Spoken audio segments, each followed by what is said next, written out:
Good evening, everyone. Is the state ready to proceed? Yes, Your Honor. Is the defendant ready to proceed? Yes, Your Honor. Sorry, it took me a little bit longer than anticipated, but there was a lot of information to consider. Let me just start by saying that as multiple people have observed, this is a particularly difficult case because there's really nothing that the court can do that's capable of fixing the harm that has been caused to the victims in this case. So that being said, I've got to start with the law. I'm bound by the law, and the law gives me a guideline for how to analyze an appropriate sentence in this case. So I want to start with the Camacho case. It's really the first thing I need to address is whether or not the court's going to depart from the minimum in this case, which is 222 months or approximately 18 and a half years in the Florida State Prison as a minimum. The Camacho case, as Mr. Fitzgibbons pointed out and argued, lays out really a three-factor test. Is there a valid legal basis for departure? Is there competent substantial evidence that the facts support an application? Or do the facts apply to the departure basis that is being asserted? To both of those questions, I answer those yes. There is a valid legal basis for departure, and there is competent substantial evidence that would support a departure. And really, I'd find that as to all of the departure bases argued, with the exception of the disparity argument.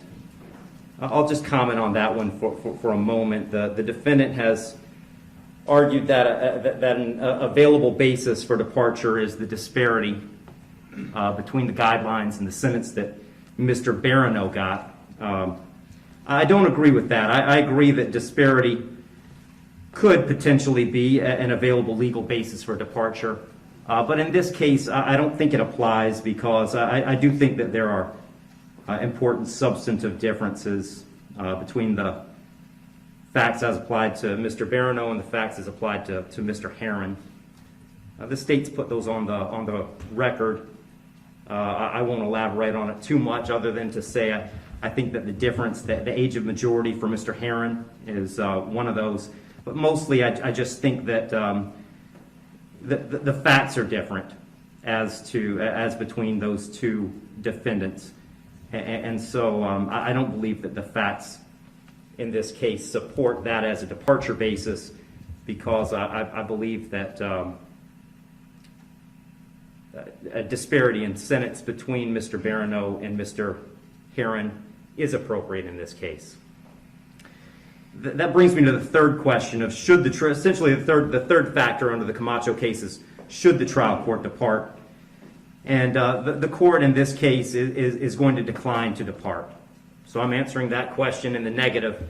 The trial court in this case is not going to depart.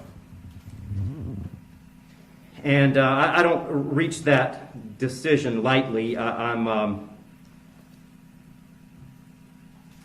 When evaluating an appropriate sentence, I will start with Florida Statute 921.002.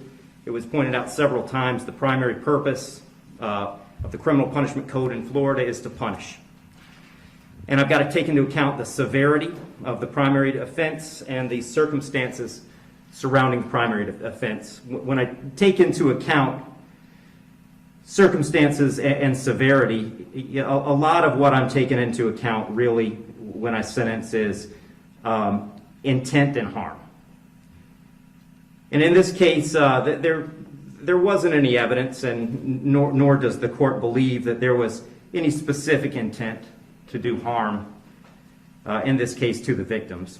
But there was intent to drive at an egregious speed, 102 miles an hour, regardless of the consequences and regardless of of who that ended up harming. And then the second part of that, the second component, is the harm caused. And in this case, it's just impossible to have greater harm than the harm that occurred in this case, which was the loss of a mother, loss of a baby, and really the loss of a family as it existed when this occurred.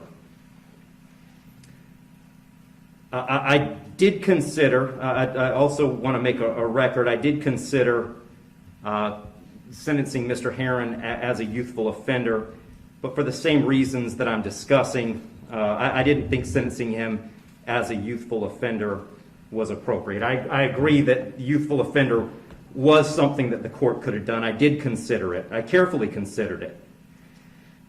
But the court just found that due to the serious nature of these offenses, the extreme nature of the conduct, and again, the level of harm, that a youthful offender sentence was not appropriate.